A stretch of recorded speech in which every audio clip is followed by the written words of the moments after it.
All right, so what we got going on in the shop today? Well, it's cold out, it's late, got the Volvo moved. Basically, long story short, we're gonna move this out of the way too.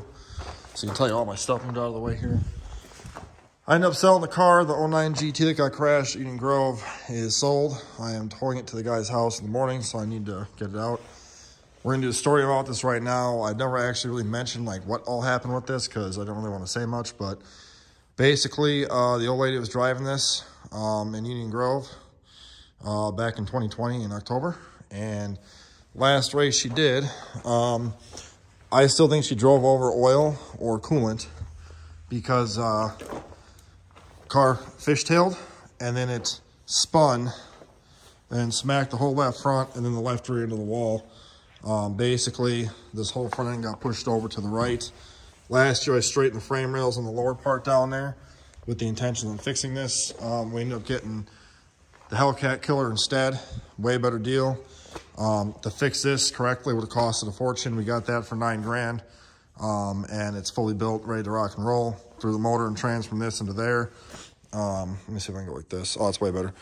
So I sold the whole car the way it sits. The guy did not want the wheels and tires, so I'll be taking those off. But this was still a fully functioning car. It's dirty now from sitting for 3 years, but only has 59,000 original miles. 3-owner West Virginia car. It's a shame it got wrecked. This color is called Alloy. It's a really rare color for an 09, which is also 45th anniversary. This was not a 45th anniversary car, but it was a 45th anniversary year. As you can tell, it got dented right there. Big ding dent right there. The trunk, little ding right there. And then pushed in the whole trunk panel here. And the whole rear end got bent over and it bent the control arms right in half. So I replaced the control arms in it last year. And, you know, it needs this rear quarter part and the trunk part right there. And then, you know, it's still fairly straight. Needs a rad support. It's bent all hell. And then these upper frame rails, you can see it got tweaked, need to be straightened back out. The lower's got to be tweaked straight again. You know, they're close, but not perfect. But the body parts for this are just way too expensive. It just didn't pay to try and fix it. So I decided to part it out. And then I had like 10 people want to buy the whole car. And this guy came out, and so he bought it, and we're going to get it out of here, and he can have it. He's going to rebuild the car and have it for a project. So hopefully he'll get it done and, you know, see it on the road again. But for now, that's basically what happened. It was a bad situation. You know, it was a really great car. It wasn't her fault. She's raced at Union Grove, you know, hundreds of times without any issues ever. And you know, she won ladies' night with this car and a whole bunch of other stuff with it. And it was just one of those things. It's racing. That's all it comes down to. I mean, I have a video of it happening. I'm not going to show it because I was quite mad and said some stuff I really regret saying. So I'm not going to put the video, but I'll put pictures in the video where you can see after it got hit the next day of what, you know, it looked like with all the panels still on and whatnot.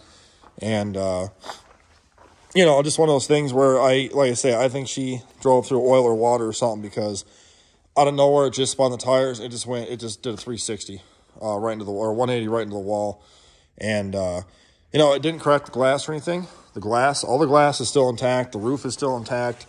The frame rails underneath are not bent. You know, we bought a whole bunch of parts for this to try and fix it. And back in 21, when we got this house and the shop, I have all the space in here. I got a heated garage, you know, blah, blah, blah. All the parts, let's see if I can zoom in. All that stuff is all 3-valve parts for this car. I've had set up there organized.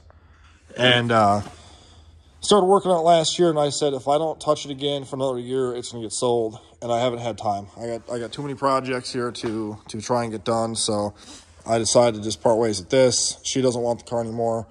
Like I said, we got the Hellcat killer, which is already done. It's a turnkey done car, and it's fast, and, you know, it just didn't pay to try and put 10 grand into this car plus paint, and you know what I'm saying? So, but 410 rear end, built 410, and this thing is going with it. I told the guy, you know, I'll include that for the price, and go from there. And he's like, cool. Still has new brakes on it from, you know, when he did the brakes and the new lower ball joints and what have you. And so he's going to fix it up and get it back on the road.